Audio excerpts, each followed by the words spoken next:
Las constituciones todas tienen un periodo de utilidad en la historia de las sociedades. Son el resultado de momentos históricos en los cuales tratan de hacer frente a ciertos resultados, a ciertas condiciones. En teoría, las constituciones deben facilitar el acceso de los ciudadanos a las decisiones e impedir que quienes ostentan el poder se apoderen de él. Por desgracia, en la situación actual nos encontramos en el momento inverso.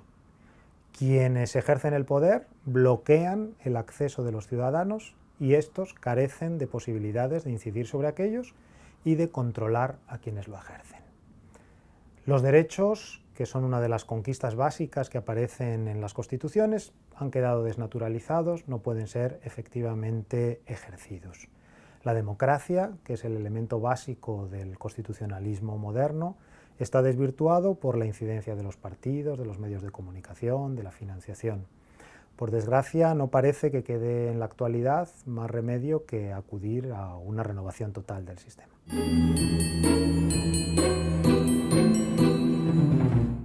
Las reformas constitucionales, al menos en teoría, deben servir para profundizar en las líneas que una Constitución establece. Una reforma constitucional no puede servir para desvirtuar, transformar o cambiar una Constitución, puesto que esto es traicionar las decisiones básicas del poder constituyente. El problema es que nuestra Constitución ya ha sido reventada, ya ha sido traicionada. La forma en que efectivamente se ha puesto en marcha y la reforma última de manera muy explícita han hecho de nuestra Constitución lo que ya no era. La reforma está regulada en nuestra Constitución como un mecanismo de adecuación de la norma a la realidad social en manos de los grandes partidos. El problema es que si lo que se quiere cambiar es justamente esa estructura de poder, ese complejo de poder, no puede darse ese instrumento a aquellos mismos que han causado el problema. En definitiva, tal como aparece la reforma constitucional en nuestro actual ordenamiento vigente, no puede servir para una transformación completa del sistema.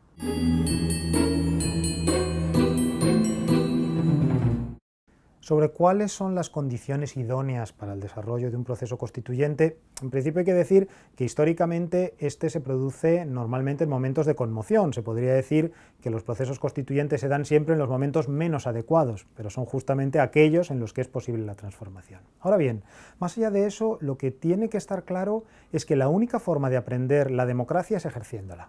Consecuentemente, el proceso constituyente tiene un sentido pedagógico, tiene un sentido de aprendizaje colectivo. No solo es, en cierto sentido, un medio para alcanzar un fin, sino es un fin en sí mismo en cuanto que educación pública y cívica de la sociedad.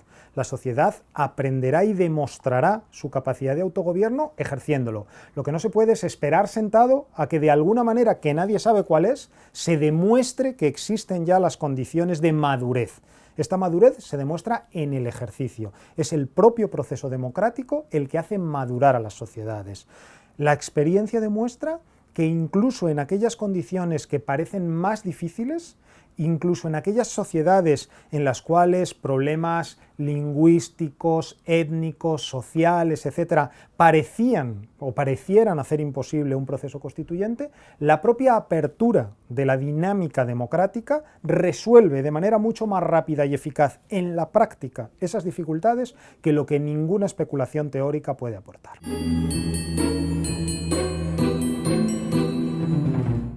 La democracia siempre es un proceso, es una tendencia. No existe ni la absoluta democracia ni la absoluta falta de democracia. Efectivamente, salvo que un gobierno fuera absolutamente tiránico, algún elemento de participación popular tiene.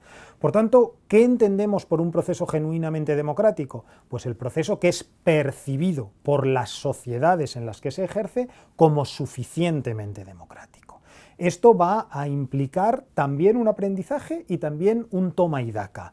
Es decir, va a haber que transigir entre posiciones radicalmente asamblearias y posiciones muy delegativas. Al final será el propio proceso, la propia dinámica, la que determinará cuál es ese equilibrio entre eficacia, posibilidad de realización, tiempos y ideal democrático absoluto.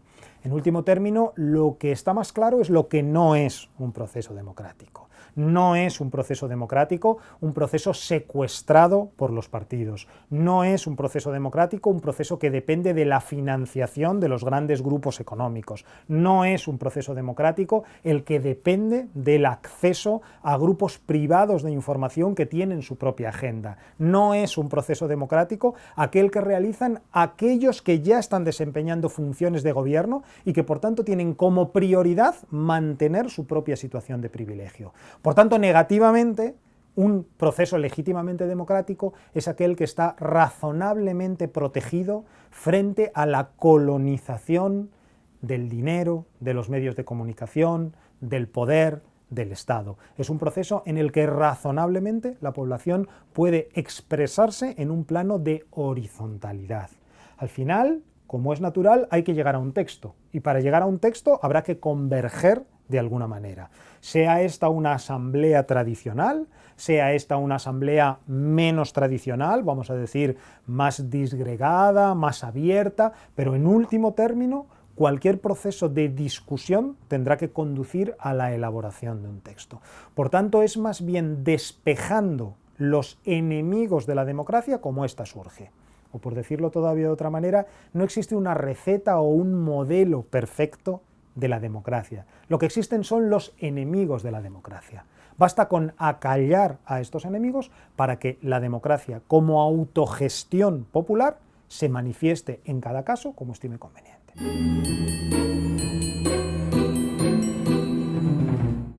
Un proceso constituyente, como su propio nombre indica, es un procedimiento, es un proceso, carece de contenido. Por tanto, los objetivos que se persigan y los resultados que se logren dependerán de cuáles sean las mayorías que estén detrás de ese procedimiento. Un procedimiento que no cuente con una mayoría suficiente detrás, que quiera realmente y legítimamente, en forma genuinamente democrática, una transformación social, acabará en falso, acabará en un mero lavado de cara del actual proceso constitucional o del actual ordenamiento constitucional. En este sentido, el proceso es solo el medio por el cual se condensan esas aspiraciones populares, pero es un medio imprescindible en el actual ordenamiento.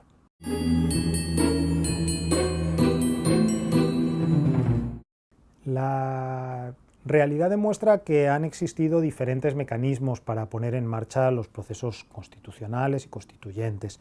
No existe una receta prefabricada para lograr esta realidad. Ahora bien, en un sistema como el español, con una democracia formal asentada, parece evidente que el escalón electoral es insustituible. Es decir, solo mediante una victoria electoral, en la forma en que sea, se podrá comenzar a invertir el actual sistema de cosas. En este sentido, no existe un mecanismo perfectamente legal para llegar a ese resultado. Cualquier intento de transformación global del sistema va a luchar o va a chocar con los obstáculos que este mismo tiene preparados para su defensa. Parece evidente que si no se consigue condensar en un momento, en una victoria electoral, la aspiración global, no se podrá, digamos, imponer de manera definitiva. Las posibilidades de convocatoria de un referéndum electoral, de un referéndum constituyente en España son escasas, puesto que esa competencia está muy restringida en el ordenamiento español. Parece difícil lograr que un presidente del gobierno se animara a presentar una convocatoria de este tipo. Por tanto, parece que es casi imprescindible desequilibrar el sistema de fuerzas dentro del propio Parlamento para lograr ese resultado. Ahora bien, como decía antes, la experiencia demuestra que no siempre las cosas suceden por el camino más fácil o por el camino más expedito, y tenemos ejemplos donde efectivamente con las mismas dificultades o más se han logrado referenda constituyentes que han dado lugar a procesos de renovación.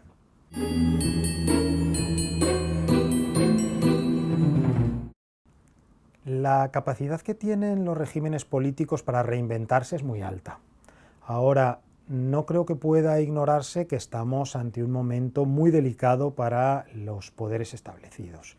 Efectivamente, el pacto constituyente y constitucional en el que se han basado estos 30 años de convivencia política en España, parece que tiene poco recorrido.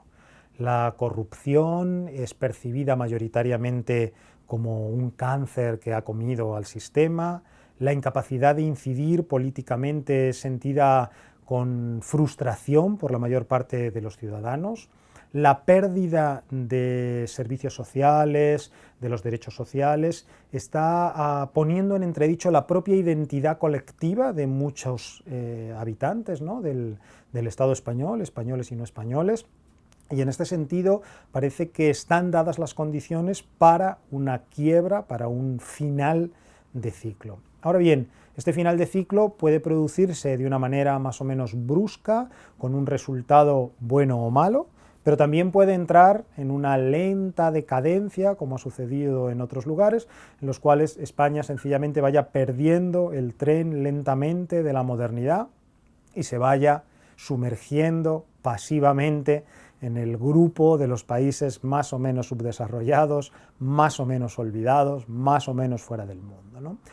Con qué velocidad se produzcan los acontecimientos determinará probablemente que nos encontremos ante un tipo de respuesta u otro.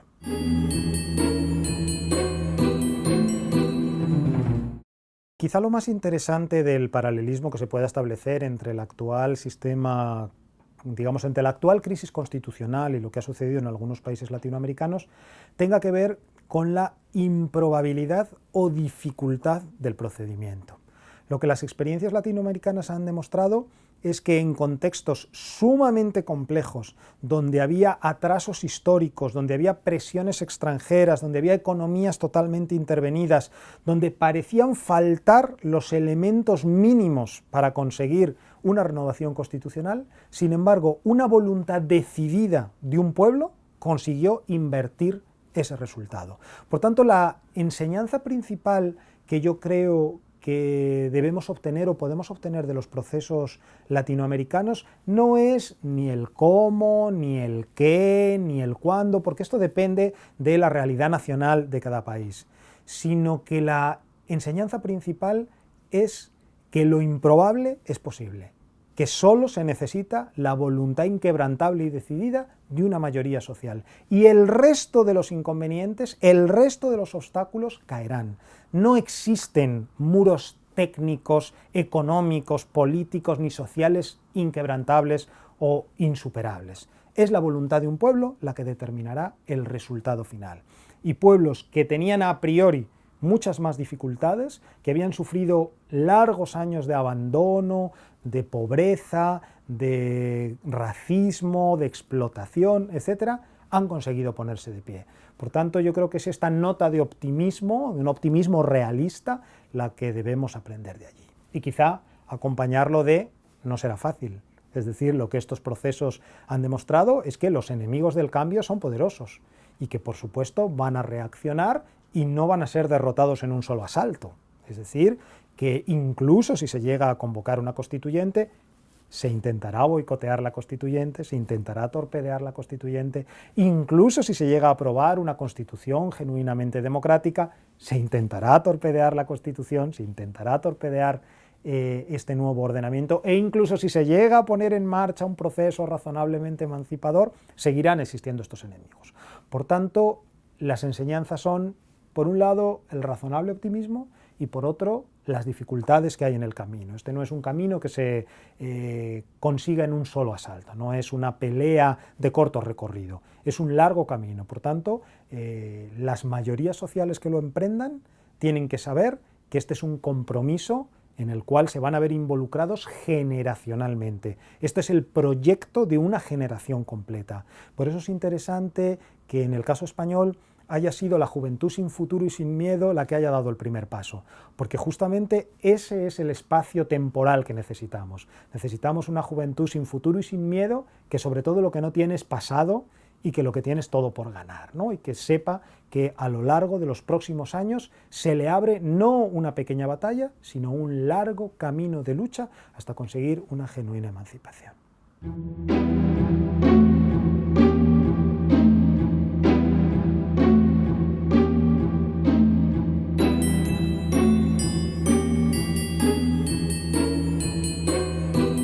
En la historia de las sociedades.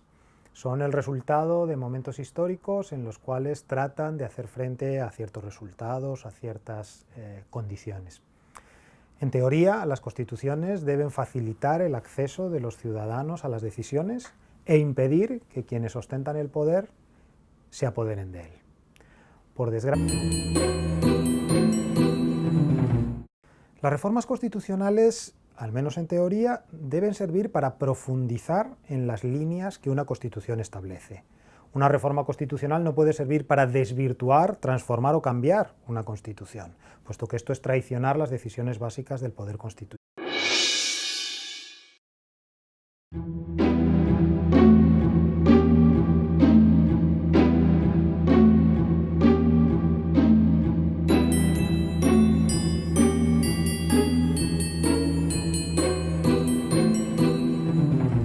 Las constituciones todas tienen un periodo de utilidad. En la situación actual nos encontramos en el momento inverso. Quienes ejercen el poder bloquean el acceso de los ciudadanos y estos carecen de posibilidades de incidir sobre aquellos y de controlar a quienes lo ejercen. Los derechos, que son una de las conquistas básicas que aparecen en las constituciones, han quedado desnaturalizados, no pueden ser efectivamente ejercidos. La democracia, que es el elemento básico del constitucionalismo moderno, está desvirtuado por la incidencia de los partidos, de los medios de comunicación, de la financiación. Por desgracia, no parece que quede en la actualidad más remedio que acudir a una renovación total del sistema.